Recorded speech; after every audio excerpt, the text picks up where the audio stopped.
Bismillah ar-Rahman ar-Rahim. Alhamdulillah Rabbil Alameen.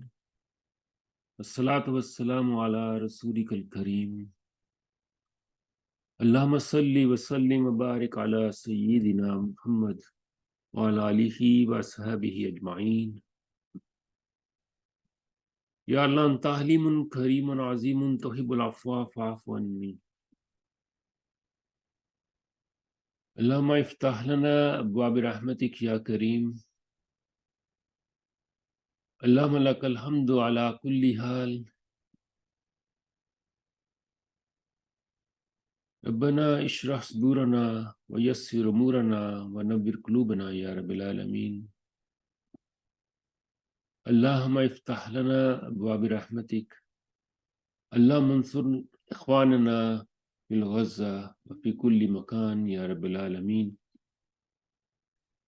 We continue with the al-haruf al-muqatta'at, the disjointed letters.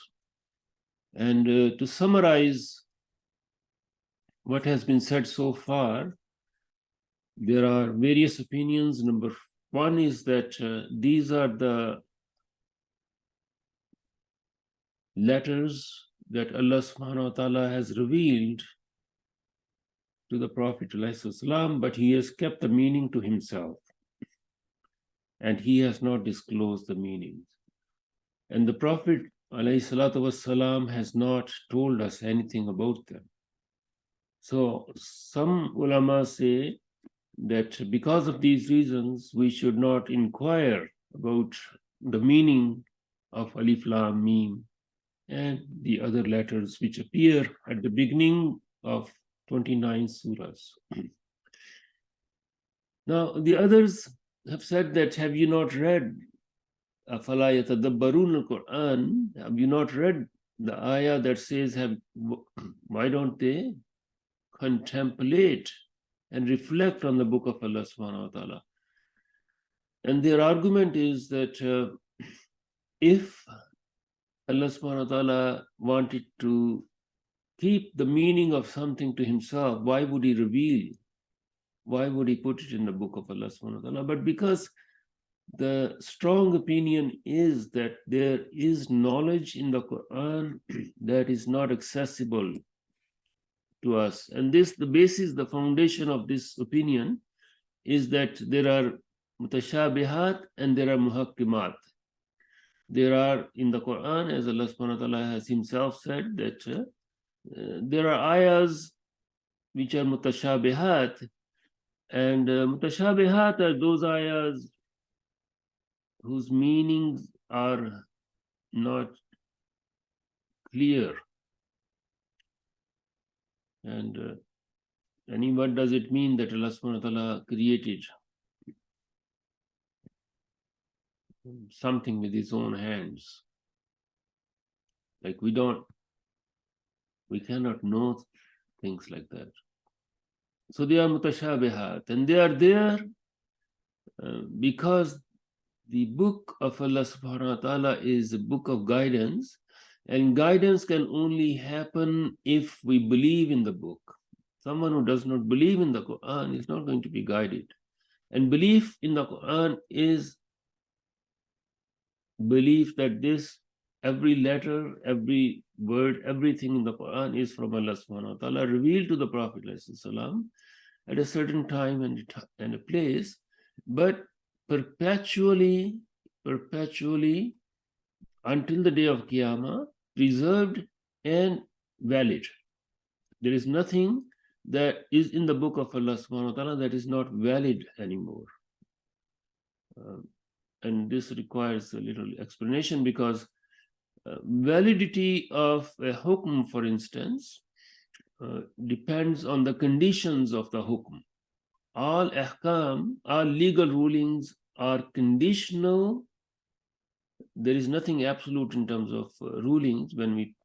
Even in this dunya, the rulings are always dependent on the circumstances, the conditions, etc. But the ruling does not become invalid. So to take an example from the Quran, many examples can be taken, but Allah subhanahu wa ta'ala has declared certain foods haram, for instance, and certain drinks haram. They are not halal, they are not to be used, but when circumstances are such that one's life depends on eating something or drinking something that is haram, another condition has come into existence, which is the condition of life as opposed to dying. And therefore the ruling, although it remains valid, but has the space for anyone to use that space to preserve life, which is higher, which is among the higher maqasid al-sharia, the higher goals of sharia. So sharia, legal ruling, but there are ayahs, and there are ahkam, and then there are musallimat. There are fundamentals which never change. For example, Allah subhanahu wa ta'ala is one, He is the creator. This dunya is temporary, there is al-akhirah. All of these aspects of the Qur'an are musallimat, they are fundamentals, and anyone who does not believe in any one of those is not a Muslim anymore. So the question about whether or not one should indulge in exploring the meanings of al-haruf al-muqatta'at, the disjointed letters, has received these two opposing opinions, and then there are scholars who would come and say, well, wait a minute, perhaps there is a middle way that combines both opinions. Those who said, don't ask what does alif lam mim mean, are actually saying, they say, that believe in them, that they are letters in the book of Allah subhanahu wa ta'ala revealed to the Prophet ﷺ, and therefore when you say, well, I don't know what they mean, that's okay if you don't know what they mean. Just believe in them. And in fact, one of the scholars, he says, bil ghaib, wa yu'minuna bil ghaib. They believe in the ghaib includes the lack of knowledge of certain aspects. We, inshallah, go into the opinions in some more detail. Now, the others who took, it takes courage to say something about Allah subhanahu wa ta'ala. They have, we said last time, mentioned that these are the letters which point to various meanings. So each letter stands for something, like alif lam mim. Alif stands for Allah subhanahu wa ta'ala, and it points to the majesty of Allah subhanahu wa ta'ala. And mim is for Majid, and lam is for Latif, alif lam mim. And then, because most of these opinions are based on personal ijtihad, personal reflections, they don't go to the Prophet ﷺ. Therefore, they remain perpetually in the domain of discussion. And hence, even to our day, I shared this wonderful video this morning with Dr. Fadil Saleh Al-Samiri. He is, mashallah, one of those rare scholars, contemporary scholars, who have deeply reflected on the language of the Quran and come up with wonderful insights. And this short video is actually full of those insights. So reflection on the al-haruf al-muqatta'at does yield many benefits. And this is one of the dalils, one of the reasoning given, that Allah subhanahu wa ta'ala has invited us to reflect, and reflection leads to benefits. So what benefits us is worthwhile, and it therefore is valid to seek knowledge of what is in these letters. One of the opinions is that they are sir, And Sir has been translated as mystery, so they are called mysterious letters. But mystery and mysterious in the English language also has some almost negative and dark connotation. And therefore, this actually, this adjective was used by George Sale. He called these letters mysterious letters. And this is not spy novel. There is no mystery in that sense. So I kind of dislike the use of mysterious letters as the term. Now the sir, which they are translating, like Sirul Quran, can also be secret, can also be the deepest aspect of something. Sir can be something that is not apparent, that is hidden, but there is no mystery in it. Mystery is something else. So as Imam al-Ghazali, he said that Sir al-Quran, the deepest aspect of the Quran, Walababul Asfa, and this innermost kernel, like that's the Sir.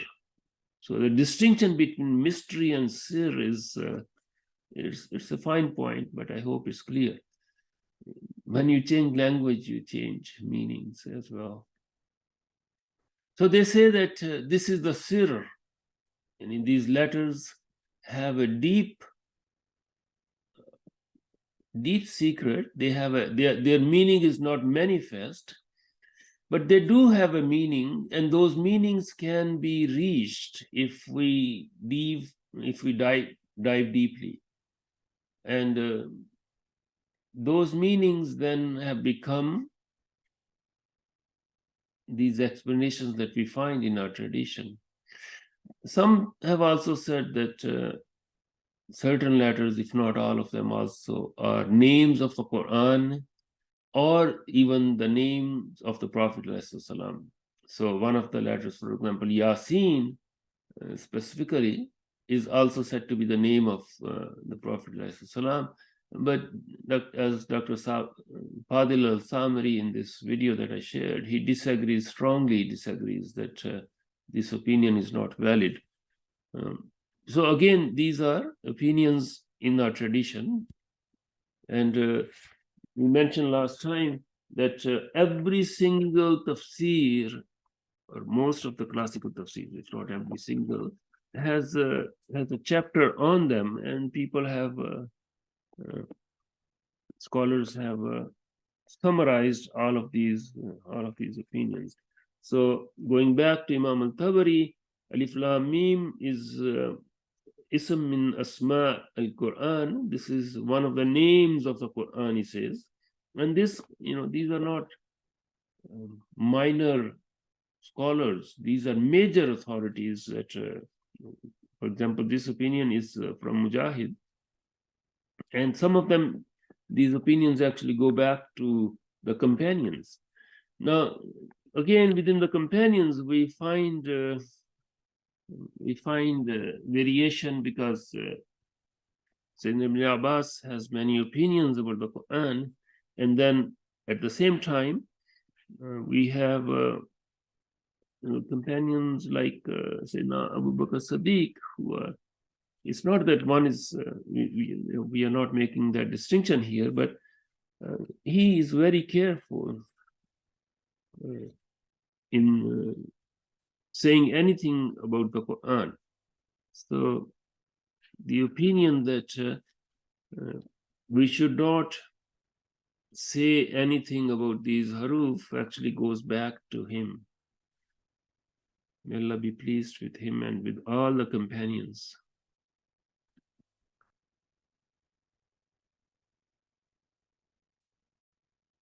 So what I really wanted to do today is to take us to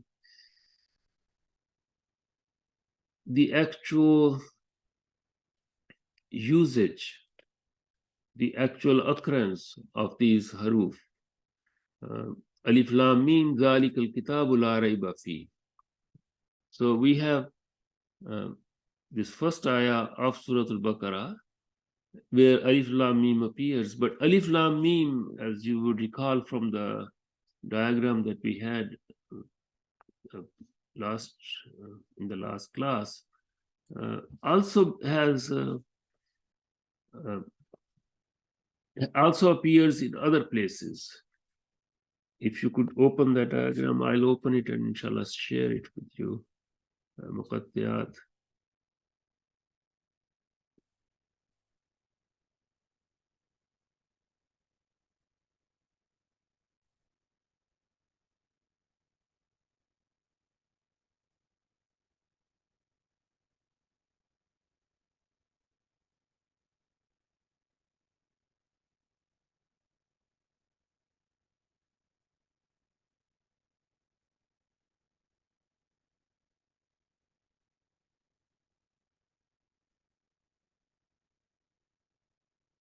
So Alif Lam Mim appears in Surah Al-Baqarah, it appears in Al Imran, it appears in Al Ankabut, it appears in Al Rum, it appears in Surah Luqman, and it appears in Surah Sajda. What is said after Alif Lam Mim in these surahs, the ayahs which follow Alif Lam Mim, have given clues to the scholars to reflect on the connection between Alif Lam Mim and what follows. So when we go to these surahs, there is a common aspect in what follows in many. It's not in all of the surahs, but it is in many of the surahs. So here we have Alif Lam Mim, Zalikal Kitabu La Rayba Fi. This is the book in which there is no doubt. So when we have Alif Lam Mim, it is followed by something to do with the Quran itself, and this declaration is here, Alif Lam Mim. Now in Surah Al Imran, we have Alif Lam Mim, Allahu la ilaha illahu al hayyul qayyum. It has something to do with Allah subhanahu wa ta'ala. So the connection, because Allah subhanahu wa ta'ala is the one who sent the Quran, the connections are made using what follows. And in some cases, these connections are very, very obvious, and others, they are not so obvious. So because in some of these cases, we have connections which are related to the book of Allah subhanahu wa ta'ala. What is being said after Alif Lam Mim is in the news that is either related to the coming of the book, or something about Allah subhanahu wa ta'ala, who is the sender of the book, or in the case of, for instance, in Surah Al-Rum, we have Alif Lam Mim, then Ghulibatul Rum. Now, Ghulibatul Rum is a forecast. Ghulibatul Rum, this is not forecast in the context of what happened to the Romans. Meaning Allah subhanahu wa ta'ala is making a statement, just like the statement Zalikal Kitab, this is the book, just like the statement Allahu la ilaha illahu, there is Allah, there is no one else. Ghulibatul Rum, the Romans have been overpowered, taken over. But then comes the news, meaning something that is going to happen in the future. So the connections which are made is a statement followed by something from the unknown that was not known to the people, and therefore there is a connection of sorts between the known and the unknown. Likewise, we can look at Surah Luqman and Surah Sajda. In Surah Luqman, we have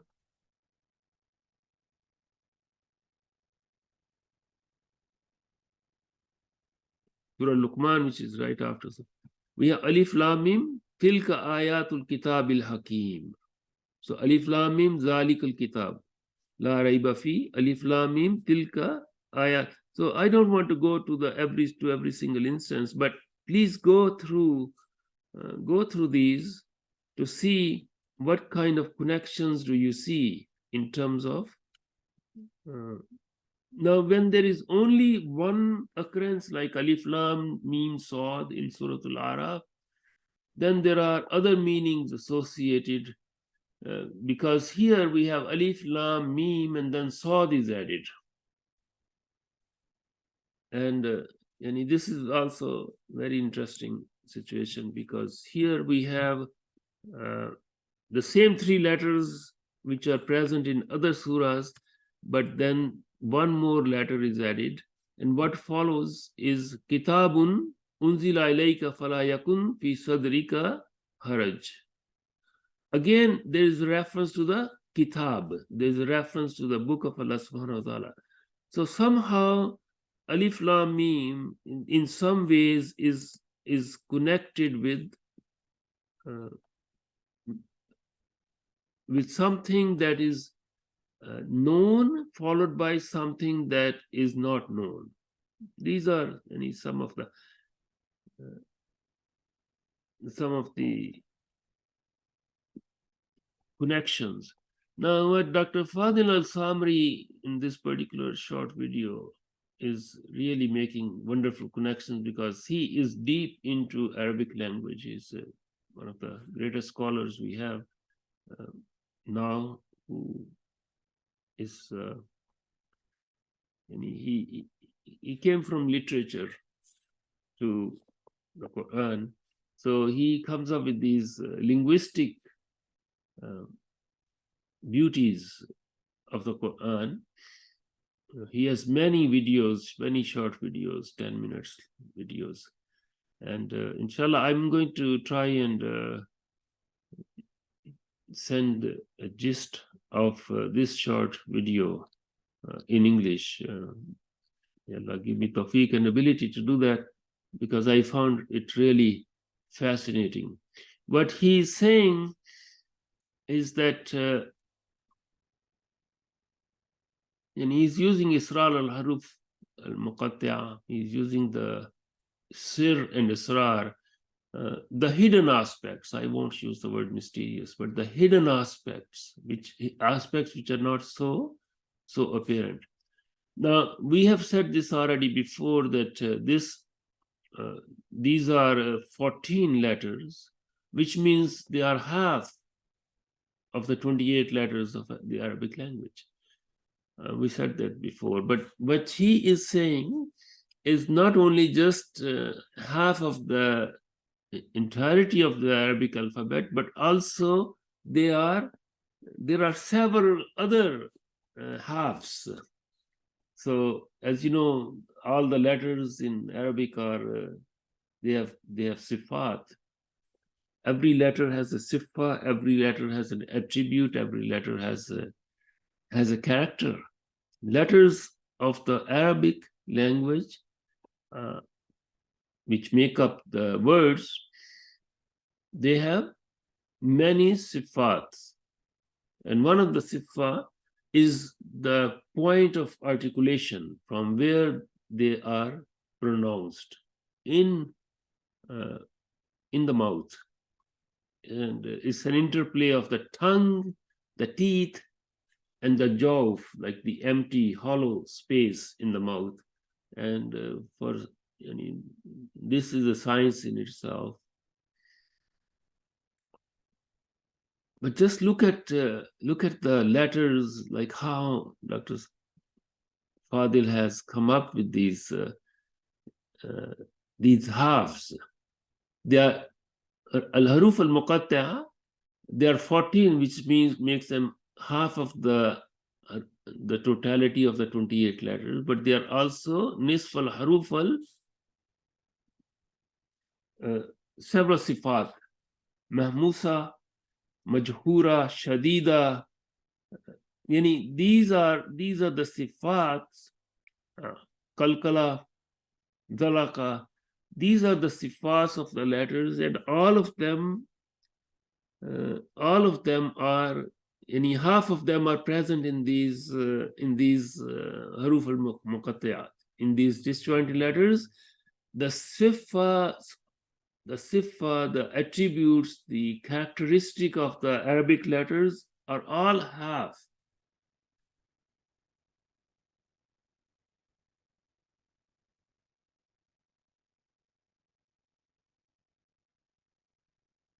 This second one is really beautiful. This occurs at 4 minutes and 55 seconds. وَمِنْهُمْ مِنْ قَسْمِ الْحَرُوفِ أَلِفْ لَامْ مِيم إِلَىٰ إِنَّ الْحَرْفَ الْحَلَقِي. The alif is the throat letter. وَاللَّامْ حَرْفُ اللِّسَانِ. The lam is the lisani, and it's lam, we use the tongue, lam. Well, meme, we have the lips, and the lips are also important in the articulation. So I said the teeth and the empty space and the tongue, but also the lips. So harf shafavi. The letters meme, lam, meme. When we say meme, our lips join. He says, look at this. We have the throat, and then we come to the tongue, and then we come to the outermost point of articulation, which are the lips. We begin deep in the throat, we come to the tongue, which is the middle, and then and he says that لِذَلِكَ فَإِنَّ كُلِّ سُورَةٍ تَبْدَأ أَلِفْ لَامْ مِيم. So every surah that begins with alif lam mim, I don't know if can you see this? Are you able to see this Dr. Fadil's screen? Or is it still the other screen that you're seeing? Anyone? The other screen. And also, could you please repeat his first point? I couldn't fully understand that one. Okay, so I will let me share this first, so somehow I have to see how the whole screen is shared.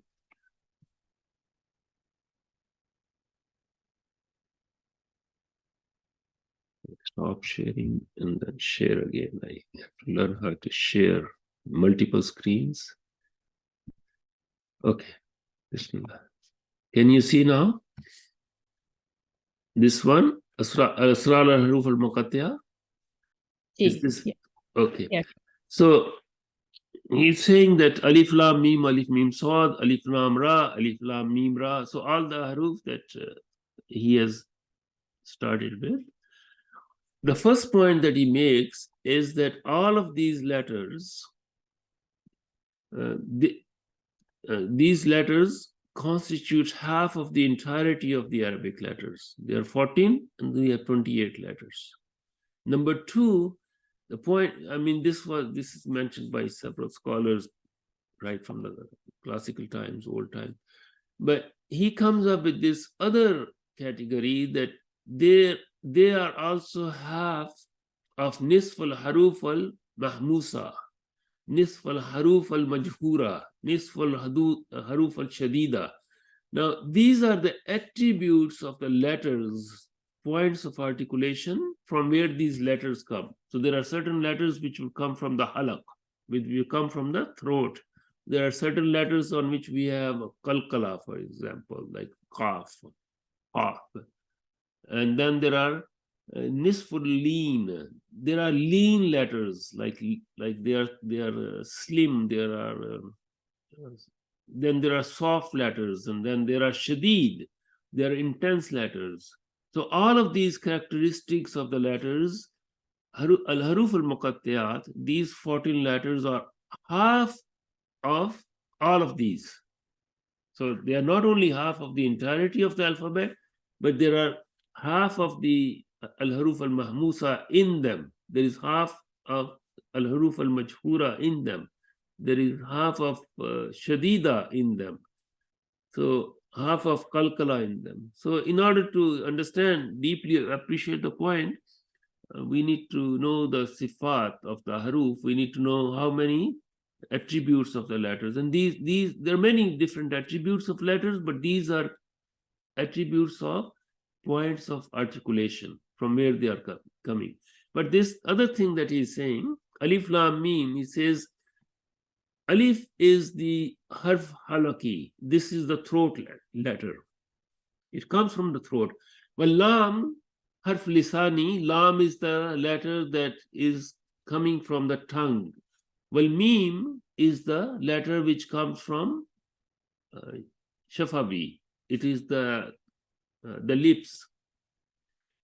Now he says that fine kulli suratin tabda alif lam. Every surah that begins with alif lam mim tabda bi awwal al khalq wa tatawassat bi wasat al khalq wa tantaha bi nihayat al khalq. And he says that look at these surahs in which alif lam mim appears. ذَلِكَ الْكِتَابُ لَا رَيْبَ فِيهِ هُدًى لِلْمُتَّقِينَ اللَّهُ لَا إِلَهَ إِلَّا هُوَ الْحَيُّ الْقَيُّومُ. Surah Ankabut, alif lam mim, ahasiban nasu an yutraku an yaqulu amanna wa hum la yuftanun. Surah Rum, ghulibatir Rum. Surah Luqman, alif lam mim, tilka ayatul kitabil hakim. And then Surah Sajda, alif lam mim, tanzilul kitabi la rayba fi min rabbil alamin.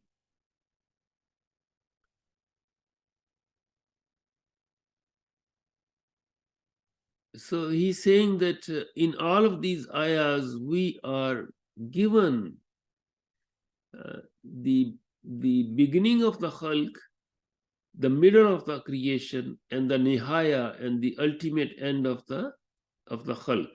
This is the point that really is beautiful in the sense that alif lam mim is connected with these three aspects. Then he says, every surah that begins with ta, Surah Taha begins with ta, sin, mim. Surah Ash-Shu'ara begins with ta, sin. Surah Al-Naml begins with ta, sin, mim. And then Surah Al-Qasas we have. All of them have the qissa of Sayyidina Musa alayhi salam.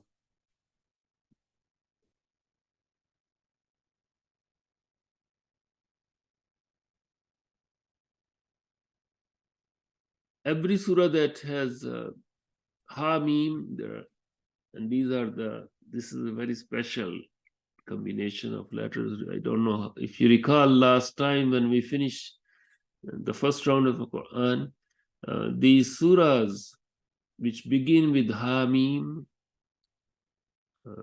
there were lots of reflections by scholars on these surahs. This cluster of surahs, you can go back to the recording of that. I don't want to repeat that, but Hamim, these surahs had common characteristics in their beginnings and in their content. But what he's pointing out is that Surah Hamim, Surah Ghafir, Surah Shura, Surah Zukhruf, Duhan, Jasiya, Al-Ahqaf, Tabda amma bitanzil kitab aw al-qasm bih. All of them begin with the mention of the coming down of the book of Allah subhanahu wa ta'ala, or they have qasam, they have an oath on the book.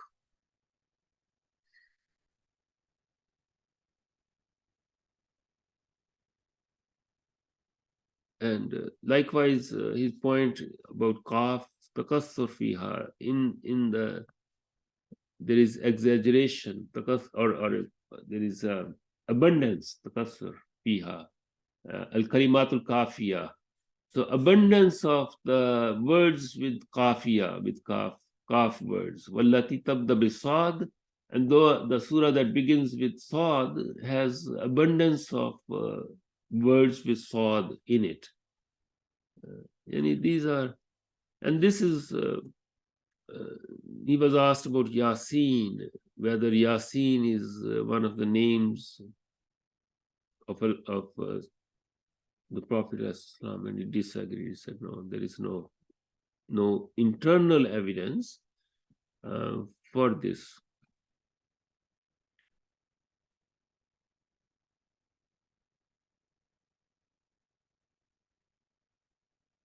So these are his. This is a transcription that was present with this video. Okay, now let's go back to our other sources, and I'm going back to now go to share. Inshallah, I'll try to learn how to share multiple screens next time. I'm going to stop here and then share again. And this is where I want to go.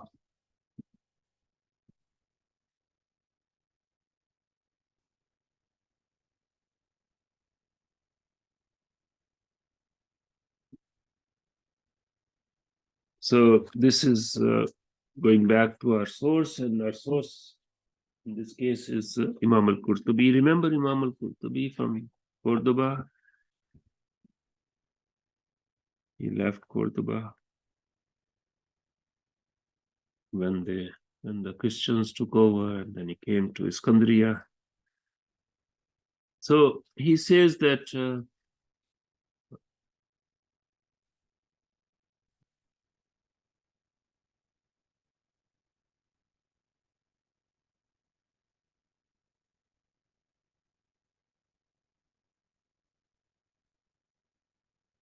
now I really want to bring all of these authorities, all of these scholars into our vocabulary and into our understanding, because without them we cannot really have anything to say on the book of Allah subhanahu wa ta'ala, and we don't want to really say anything from our own self.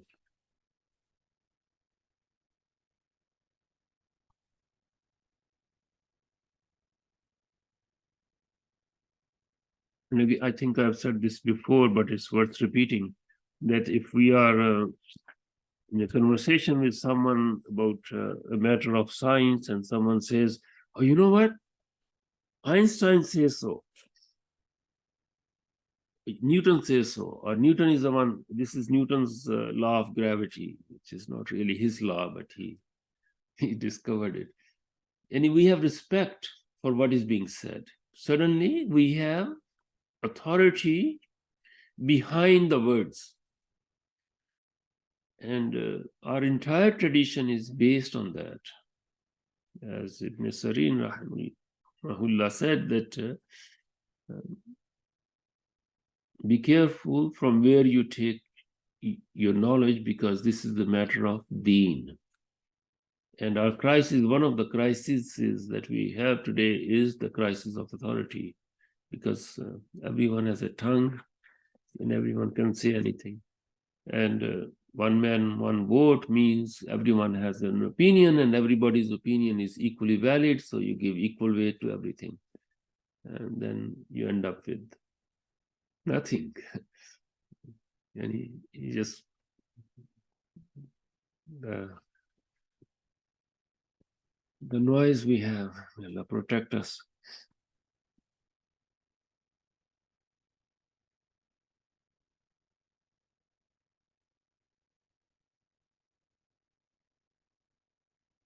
So he says that the scholars have disagreed about the al-haruf al-muqatta'at.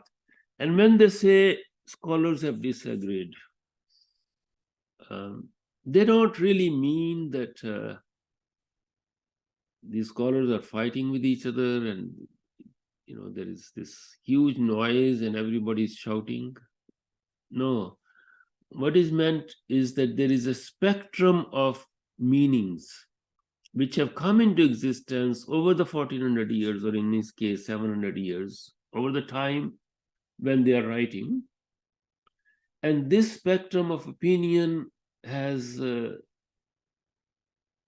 all have validity, otherwise they wouldn't be in the tradition. They would have been discarded long time ago. There are lots of opinions in every time. There are people who would say anything that comes to their mouth or their tongue. But when they say there is, and this is normally translated as there is a difference of opinion, and that gives the wrong meaning. There is a spectrum of opinion about these letters. And then, like all scholars, he just starts to quote. So when we have something like فقال عامر الشعبي وسفيان الثوري والجماعة من المحدثين, like a group of hadith scholars,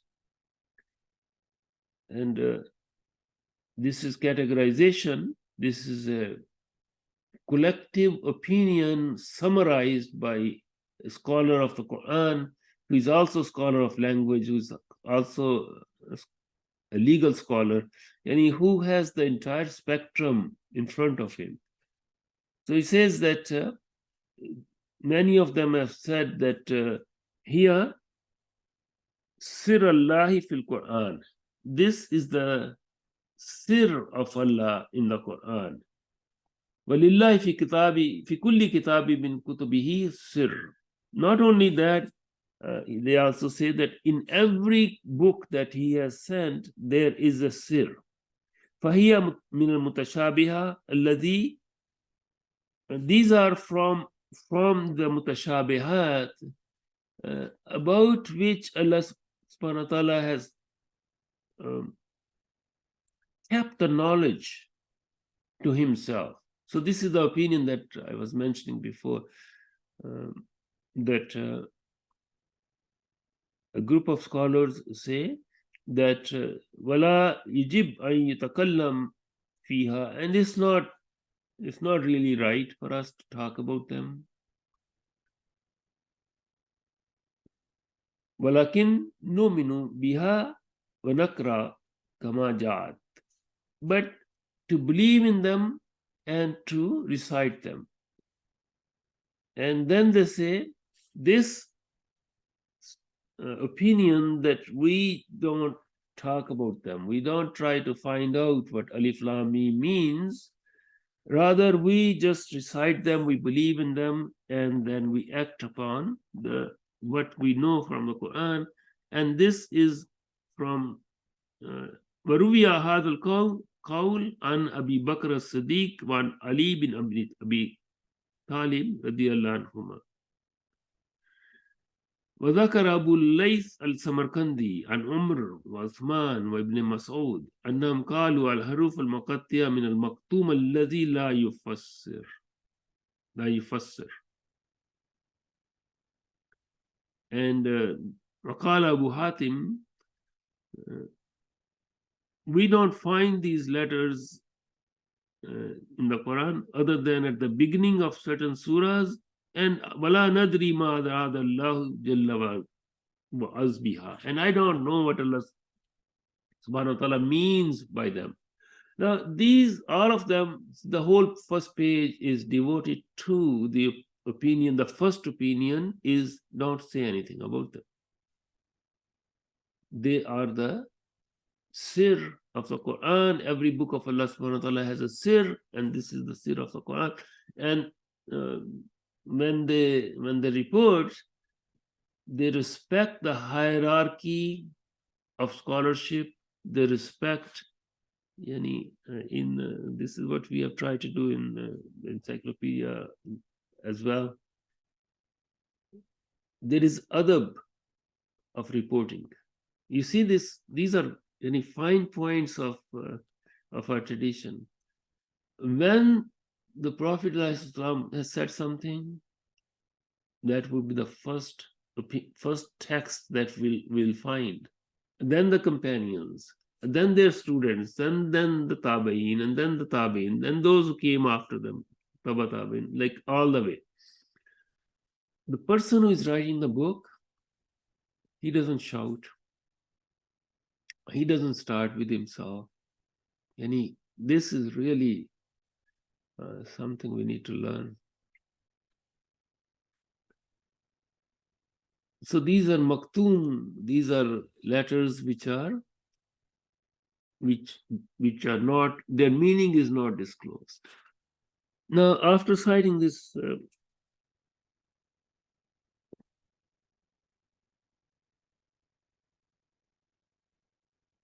this first opinion, Imam al-Tabari says, Kultu, and I say, وَمِنْ هَذَا الْمَانِي مَا ذَكَرَ أَبُو بَكْرَ الْأَنْبَارِي. Now, he is just going to add scholar after scholar after scholar who also said the same thing. And when we again once more, because unless we know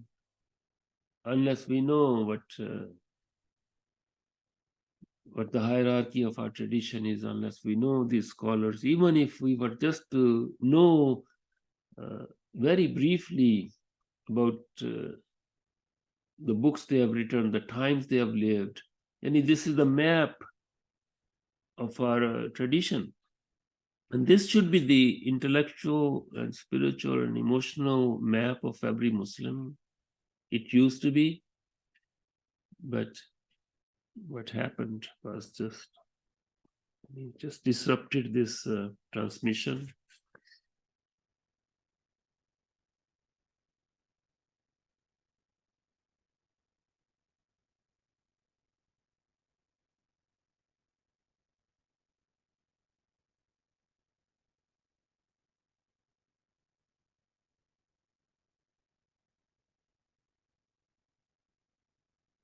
Allahu Akbar.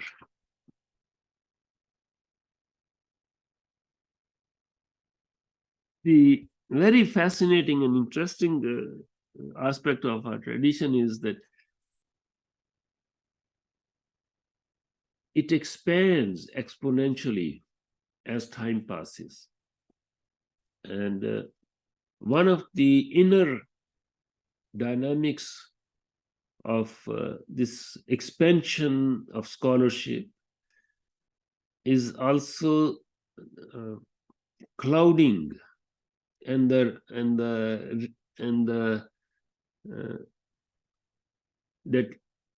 decrease in the luminosity and the clarity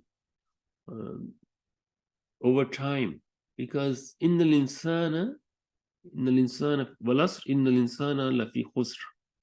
Allah subhanahu wa ta'ala takes oath on time, and as time passes serially, every single day is darker than the previous day in a certain aspect.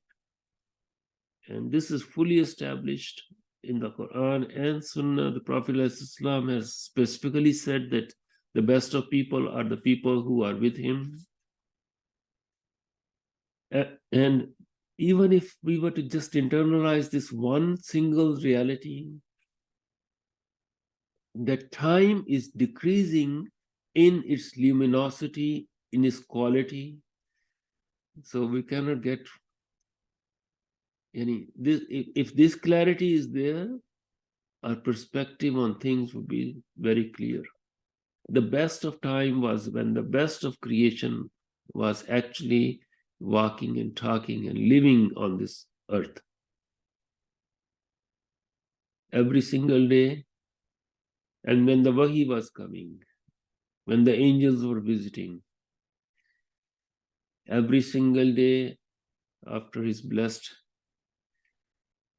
departure has brought more and more of darkness and removed more and more of the luminosity and the clarity and the light and the radiance which came in his being. So the exponential increase in scholarship has something to do as a compensation for This is built into our tradition for the removal of that brightness. And therefore, when we see a tradition clearly, we don't find the companions running to the Prophet, Ya Allah, Ya Rasulullah, you just said Alif Lam Mim Zalika Kitabul La Rayba Fihi. What does it mean? What does it? No, nobody went there. There are certain questions, Yasalunaka. In the Quran we have, they ask you. So there are certain questions which they ask, but 90% of those questions are connected with ahkam, with the legal rulings, because they had to act upon it. So they wanted some clarifications about when Allah subhanahu wa ta'ala says spend, they ask, Ya Rasulullah, what shall we spend? Things like that. But in terms of the clarity they had, there was some quality that when he started to disappear with the demise, the passing away of the Prophet ﷺ, going to Allah subhanahu wa ta'ala. So when the scholars started to reflect on these disjointed letters, there are any opinions which do not contradict the fact that it has been said by Sayyidina Abu Bakr Siddiq radiallahu anhu that nobody knows the meaning, because people are not really trying to find meanings of Alif Lam Mim. They are, as Dr. Fadil does, they are trying to understand and deepen their knowledge of the context in which these letters appear in the surahs, and the beauty that comes, like the miracle, the ijaz. And he is obviously not the first one to do these things, because the ijaz, the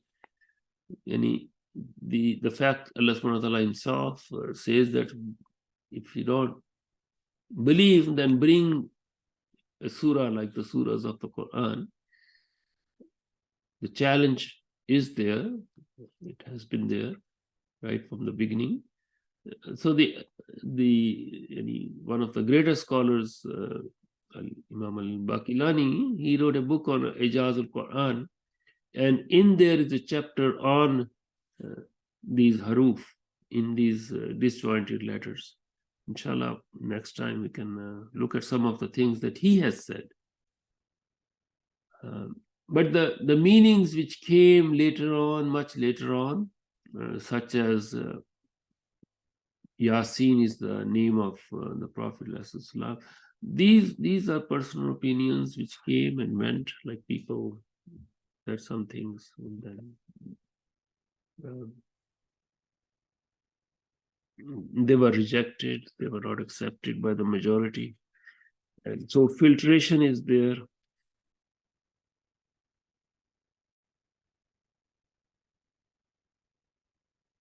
I'm going to stop here. There must be some questions today.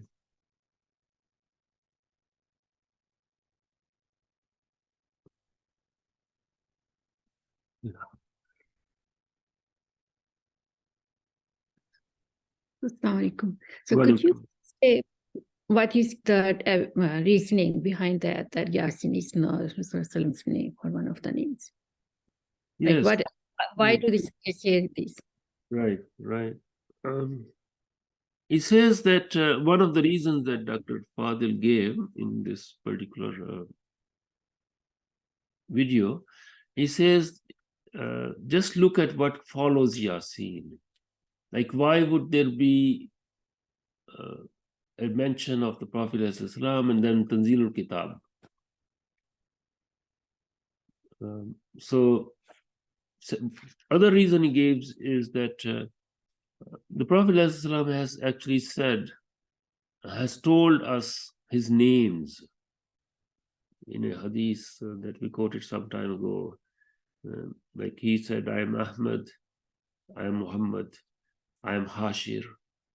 And in that, he doesn't say that I am Yasin. And in that in itself is a very strong argument.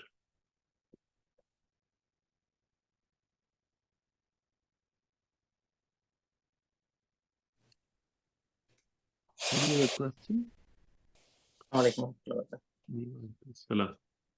I have a question around following the opinion that is more majority of scholars agree to. So in certain aspects, especially in Muamalat, there are lots of opinions among the scholars.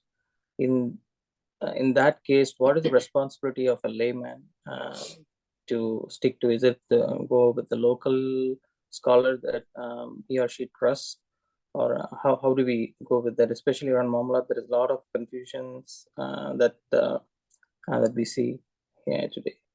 Probably it could be the ignorance or awareness of the layman who is looking for, but around this there is a lot of confusion. This it could guide us around that. Will be. Do you mean about these disjointed letters or in general? In general, especially in Muamalat. Yes, yes.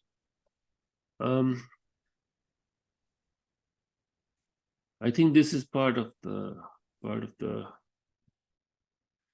darkening of the waqt, of the time itself, that because the hierarchy is broken. As I said, I will give the example of Newton or Einstein or somebody in science, which is more well known. One pays attention to what is being said, not only because of what is being said, but also because who is saying it.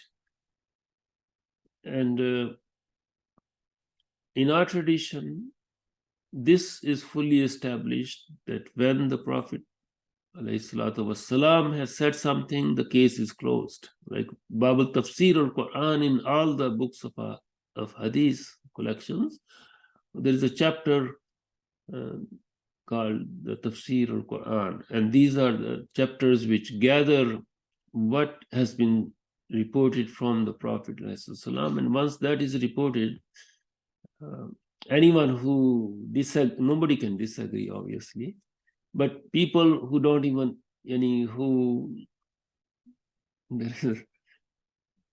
this Imam Baydawi in his tafsir of the last ayah of Surah Fatiha, he did not start the tafsir with the hadith about who are these people. And this hadith is from Sayyidina Adi, who was a Christian, and he became a Muslim, and he came to the Prophet ﷺ, and he asked the Prophet ﷺ about who are the Daleen and who are the Maghdub. And the Prophet said, they are the Christians and the Jews. Imam al-Badawi, I don't know for what reason, but he does mention this, but it wasn't the first thing he mentioned. But the people who came after, like Kathir Rahimullah, like others, they were so angry with him. How come you are minimizing? And they respected him, but how come you are minimizing?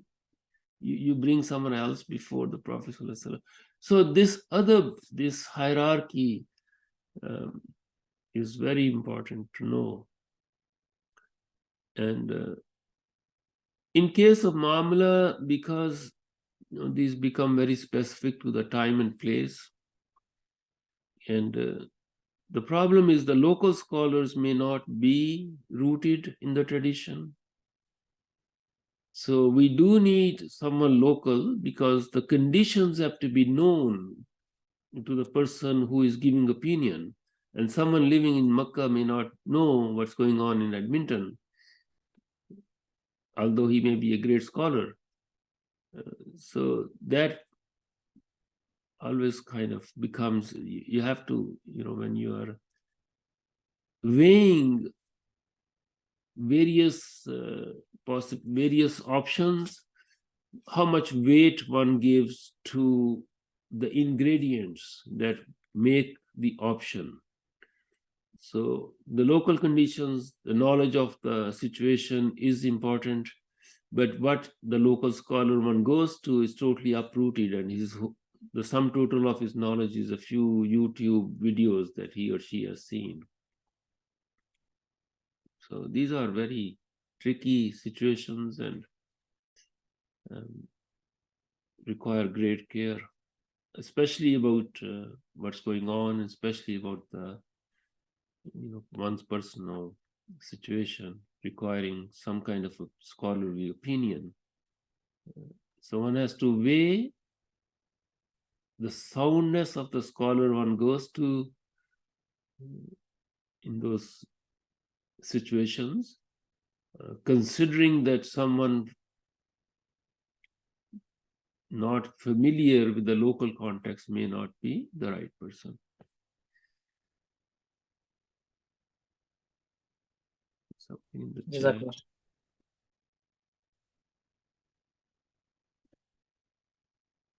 Is there any other question?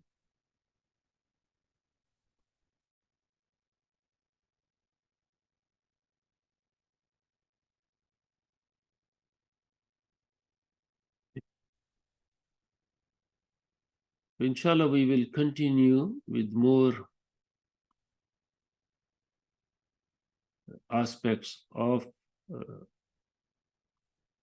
the al-huruf al-muqatta'at, because these are not, this should not, what has been said about them should not be considered not valuable, because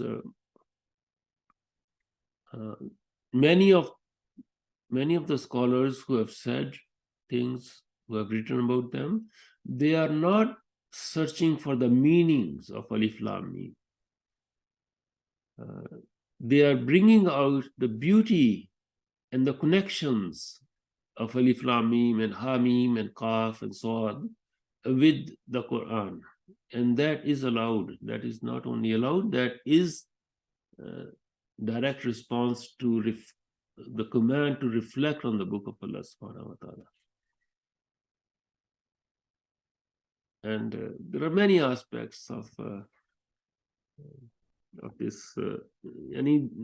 Some of them are very beautiful, because this Kaf Ha Ya Ain Sad that appears at the beginning of Surah Maryam. In some Sufi practices, Kaf Ha Ya Ain Sad is recited at the time of birth by the mother, soon to be the mother, who is giving birth. And these are beauties, really. They are experiential, deep spiritual stations, aspects. Those who said that do this, recite this at the time of birth. There is no dalil, there is no hadith going to this. But there is another aspect of the book of Allah subhanahu wa ta'ala, and that is the spiritual reality and the experiential reality. And when a person of very high station, spiritual station, says that this is, and likewise for Hamim, inshallah, we'll go into those. So these are, and they don't just make it up, because their statements are actually rooted in other similar situations, like the Prophet ﷺ himself told us to recite Surah Fatiha. Our companions actually did that too, and they came to him, and he rejoiced in what was, because this book is shifa, this book is cure, and cure for us is both spiritual and physical. And inshallah, the book of Allah subhanahu wa ta'ala is cure for us, for our hearts, for our minds, for our bodies, for our spiritual states. ربنا آتنا في الدنيا حسنة وفي الآخرة حسنة وقنا عذاب النار. يا الله أنت حليم كريم عظيم تحب العفو فاعف عنا يا كريم فاعف عنا اللهم صل وسلم وبارك على سيدنا محمد وعلى آله وصحبه أجمعين برحمتك يا أرحم الراحمين. السلام عليكم ورحمة الله وبركاته.